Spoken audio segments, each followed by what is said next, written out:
Today we will deal with the topic that is anticholinergic drugs. Here is the introduction about anticholinergic. These are the drugs that block or inhibit the actions of acetylcholine or else ACH in the parasympathetic nervous system. तो anticholinergic ये वो drugs है जो कि acetylcholine के actions को inhibit करता है या फिर उसके एक्शंस को ब्लॉक करेगा कहाँ पे PSNS पैरासिम्पैथेटिक नर्वस सिस्टम में.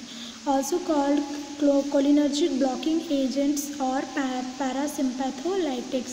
तो जो एंटीकोलिनर्जिक है उसको कोलिनर्जिक ब्लॉकिंग एजेंट्स भी कहा जा सकता है या फिर पैरासिम्पैथोलाइटिक्स भी कह सकते हैं.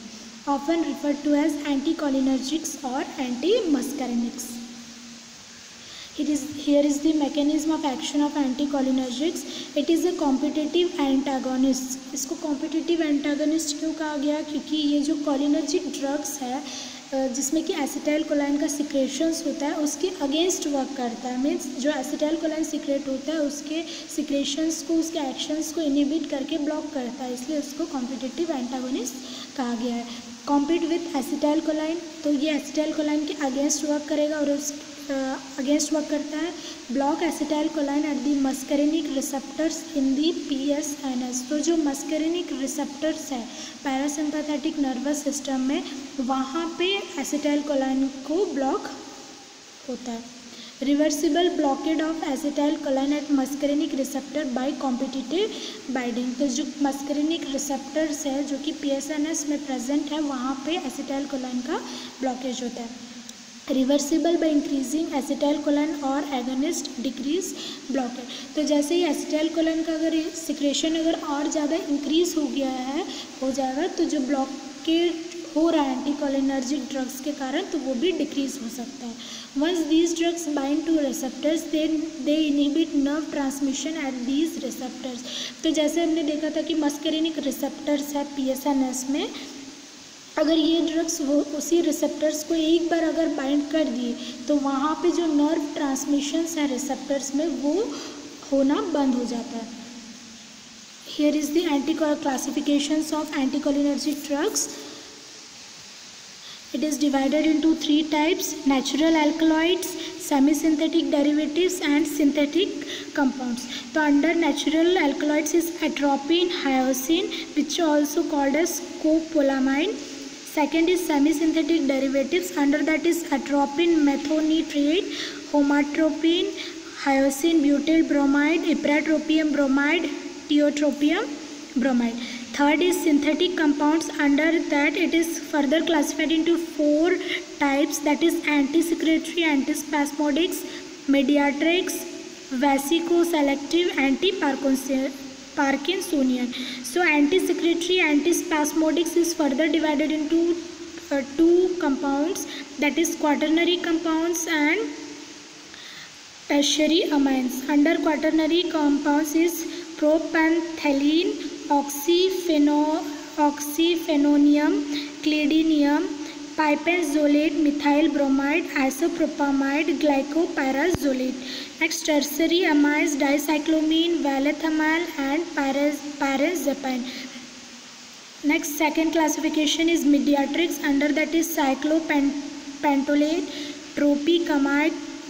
Under vesicoselective is oxybutylene, flavoxate, tolterodine, and under anti-Parkinsonian is trihexyphenidyl, prociclidine and piperidine. So these are the classifications of anticholinergic drugs. So first we will deal about the atropine. So in this topic we are going to deal only about atropine because rest all are same as atropine. That's why we will deal only one drug. First is atropine, prototype antimuscarinic drug. तो जो ये atropine है ये एक prototype antimuscarinic drug है जो कि अट्रोपा बेलाडोमा से डिराइव हुआ है. Deadly nightshade and दतूरा stramonium. तो ये दोनों चीज़ें जो कि अट्रोपा बेलाडोना और दतूरा स्ट्रामोनियम, तो ये दोनों से एक ड्रग डिराइव हुआ है वो है आपका एट्रोपिन. तो ये एक हिस्ट्री है इसके बारे में.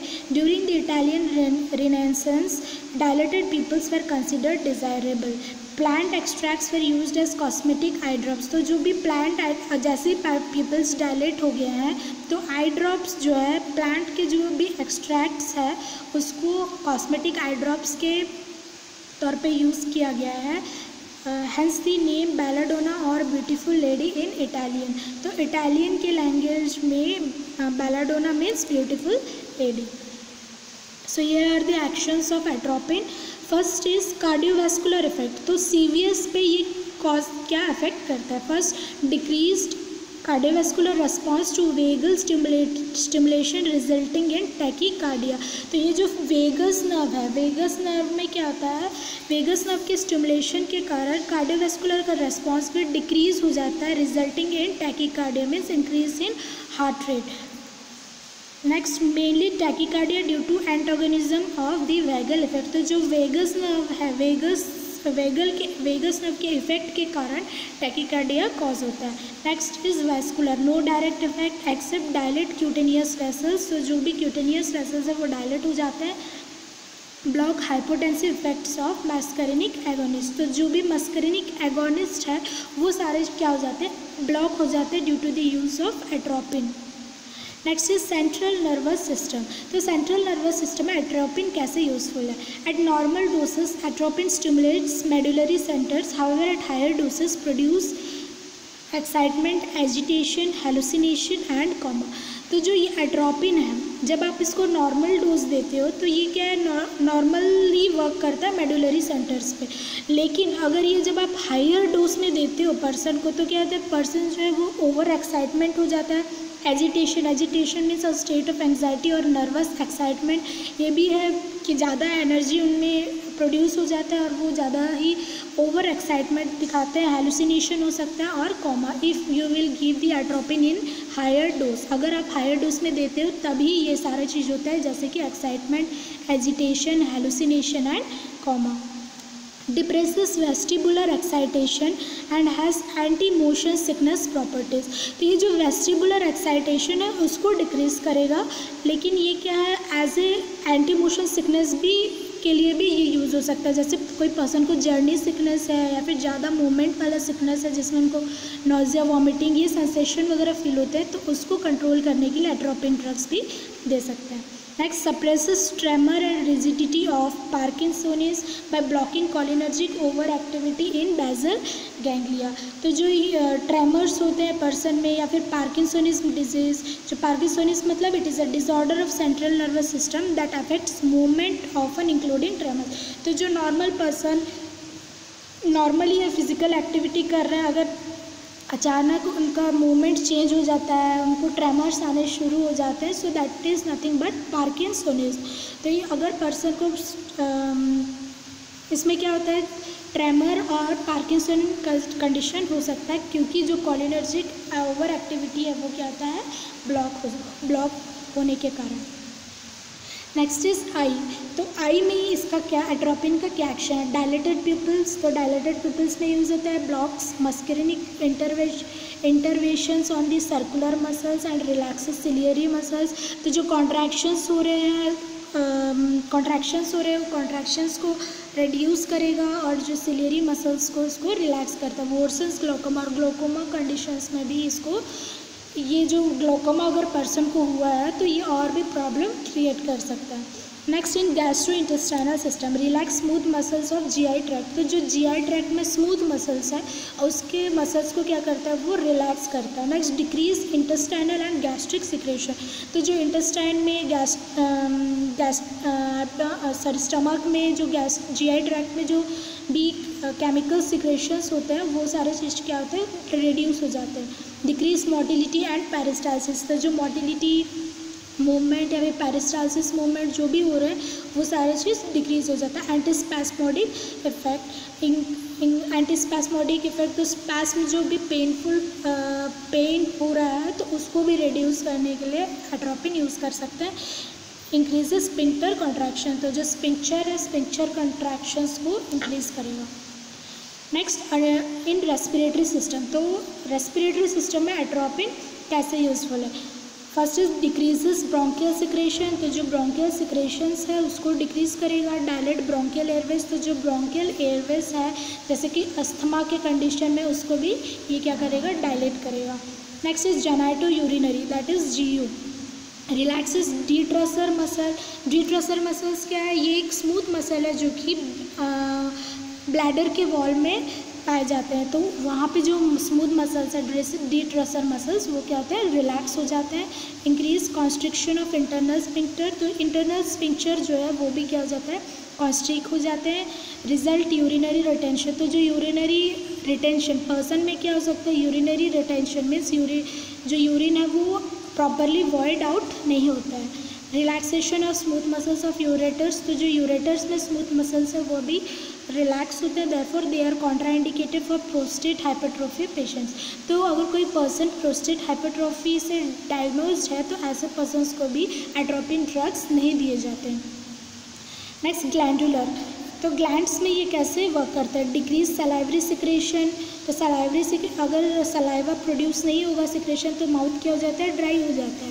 Next decrease gastric acid, decrease sweating which leads to dry skin, fever in infants and children, decrease bronchial secretion. So these are the glandular effect में सलाइवरी जो सलाइवा प्रोड्यूस हो रहा था वो भी डिक्रीज हो जाता है। गैस्ट्रिक एसिड जो नॉर्मली सिक्रेट होता था वो भी डिक्रीज होगा। स्वेटिंग भी डिक्रीज हो जाएगा जिसके कारण ड्राई स्किन होता है, और इन्फेंट्स और चिल्ड्रेन में फीवर होने के चांसेस है, ब्रोंकियल सिक्रेशंस भी डिक्रीज हो जाते हैं। Next is therapeutic use, how the atropine is useful for the therapeutic properties. First is central nervous system disorder, first है आपका पार्किंसंस डिजीज़। तो इससे पार्किंसन डिजीज़ क्या है, ये डिसऑर्डर है, सेंट्रल नर्वस सिस्टम डिसऑर्डर है जिसमें कि मूवमेंट पे अफेक्ट करता है, जैसे कि ट्रेमर्स हो गए तो उस कंडीशन में दे सकते हैं atropine.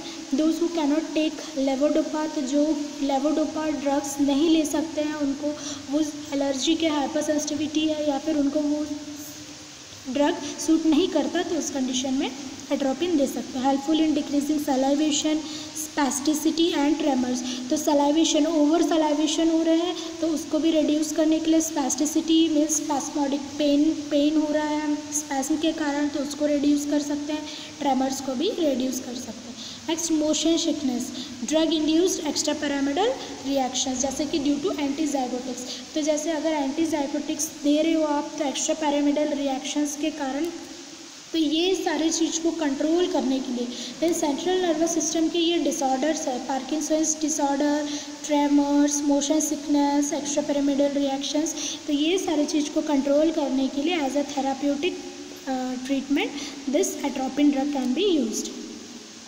Next is cardiovascular system, atropine is used to increase heart rate in symptomatic bradycardia, तो जैसे अगर ब्रैडीकार्डिया मीन्स हार्ट रेट अगर डिक्रीज है उस कंडीशन में हार्ट रेट को इंक्रीज करने के लिए एट्रोपिन ड्रग आप दे सकते हैं। नेक्स्ट साइनस नोड डिसफंक्शन, अगर साइनस नोड डिसफंक्शन हो गया मीन्स वो प्रॉपरली अपने इलेक्ट्रिकल एक्टिविटीज़ जनरेट नहीं कर रहे हैं तो उसको ट्रीट करने के लिए एट्रोपिन दे सकते हैं। Symptomatic second degree heart block, अगर सेकेंड डिग्री हार्ट ब्लॉक हुआ है तो उसके ट्रीटमेंट के लिए भी एट्रोपिन यूज़ कर सकते हैं। साइनस और नोडल ब्रैडीकार्डिया, तो नोडल और साइनस ब्रैडीकार्डिया हुआ है तो हार्ट रेट को नॉर्मली इंक्रीज करने के लिए एट्रोपिन ड्रग्स यूज़ कर सकते हैं।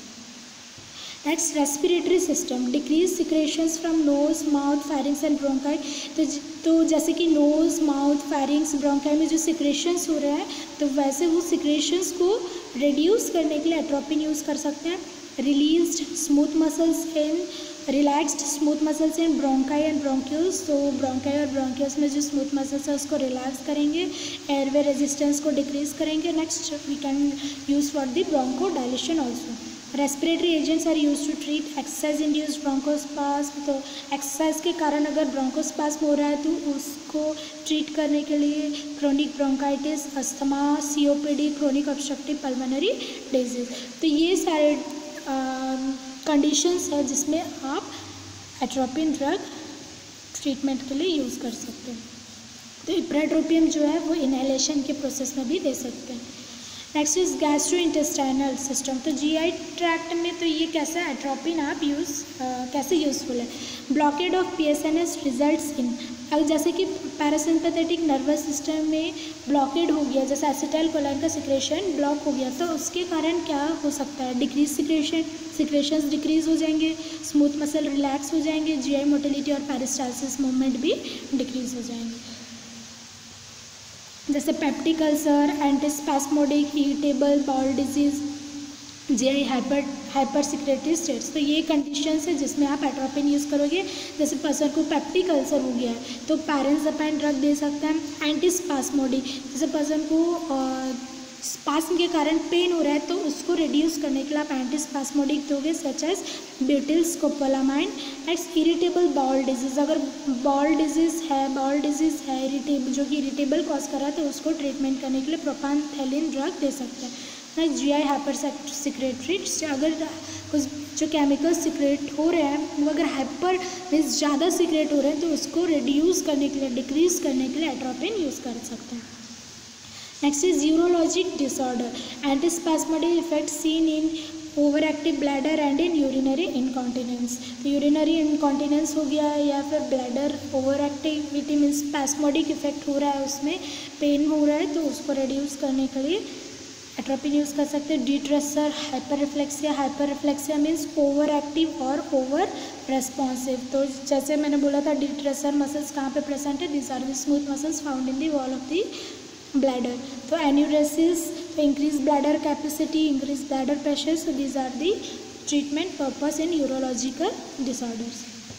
Next is ophthalmological disorder, accurate measurement of refractive error in uncooperative patient, तो जो अनकोऑपरेटिव पेशेंट्स हैं जैसे कि छोटे बच्चे हो गए, चिल्ड्रंस हो गए, तो उनके में रिफ्रैक्टिव एरर को मेजरमेंट करने के लिए एट्रोपिन यूज़ कर सकते हैं। Examination of retina, next retina के एग्जामिनेशंस के लिए भी एट्रोपिन यूज़ कर सकते हैं।